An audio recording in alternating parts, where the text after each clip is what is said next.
Hi, AsianFeed. My name is Shaun Seneviratne. I'm the writer and director of Ben and Suzanne, a reunion in 4 parts. I'm going to be answering a couple questions so you can get to know me better.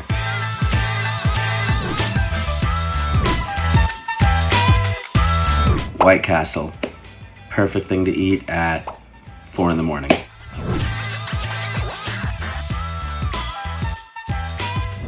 Writing, taking walks, playing guitar, watching movies, reading books.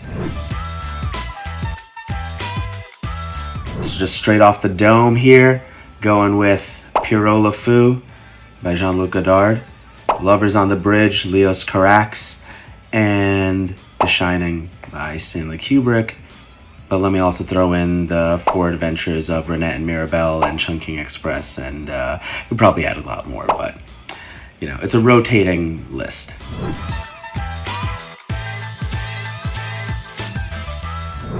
And if I'm thinking of filmmakers that have been a great inspiration for me is Eric Rohmer.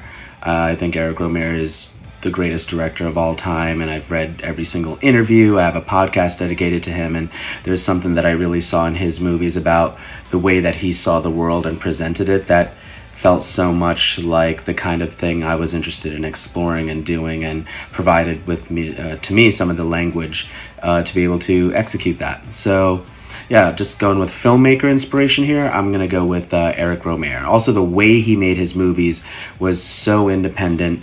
He found ways of working within his means and created movies with a family-like structure. So yeah, everything about the way he's done things is absolutely inspirational to me. Well, I used to be a bit of a Grinch, and I used to say Christmas was overrated, and it was like my contrarian take on it all. But I gotta say Christmas is my favorite holiday to celebrate. I do Christmas with my wife's family every year, and it's my first time really feeling like that kind of Christmas spirit and tradition, which is very different from South Asian Christmas, where it's fun, you're just kind of opening gifts and stuff. So yeah, I'm gonna go with Christmas.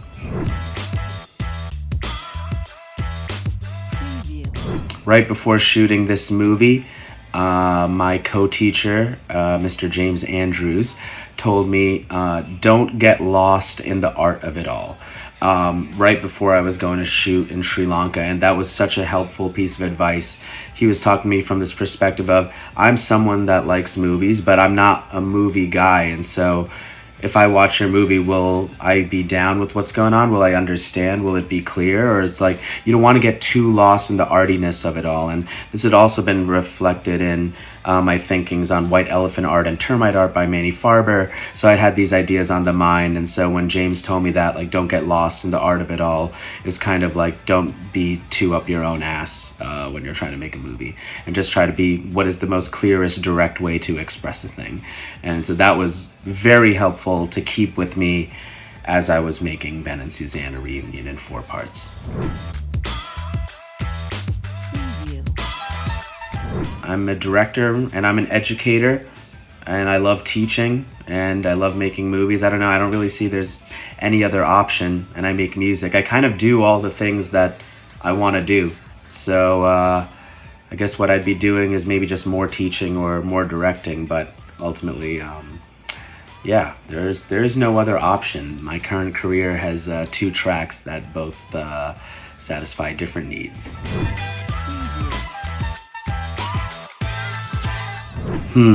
Anybody in the world, past or present, who would it be and why? I mean, there's so many filmmakers that I think would be amazing to meet and talk to, have dinner with. Could go with Eric Rohmer, could go with Leos Carax, because he's kind of a figure that's not very talkative, so it'd be kind of interesting to just talk to him about cinema. Honestly, like, hanging out with Harmony Korine probably seems like an interesting, good, artistically fruitful time. Maddie Healy, I think, is maybe the most interesting artist of our generation. Yeah, I'll go with that. Maddie Healy of the 1975 is someone I'd want to have dinner with at this moment more than anything else in the world, which is weird thing to say. but I do think he's really interesting, and I love their music. I mean, I guess like much of the internet, I think this new Charlie XCX record, Brat, is totally incredible. Also, summertime and springtime really makes me go back to pop punk. So I was listening to The Starting Line, which was 2000s pop punk band, and their first EP and first record. So yeah, pop punk, Starting Line, and Charlie XCX's Brat. My favorite track on that is 360 and Talk Talk. I mean, this whole year has been one of change and flux, and we premiered in South by Southwest, and we are now playing all these different film festivals and traveling to all these different places, and there's been a lot of other life changes that have happened to me in my personal life. So really everything, I don't know, I'm looking forward to everything, and there's no predicting what the second half of the year is going to be. I kind of know what's happening up till September, and I don't really know what's going on beyond September. So I'm just excited for all the changes that are happening and everything that this movie is getting a chance to experience. Thanks a lot. Shaun Seneviratne from Ben and Suzanne, a reunion in 4 parts, and hope you enjoyed. Thanks a lot. See you later.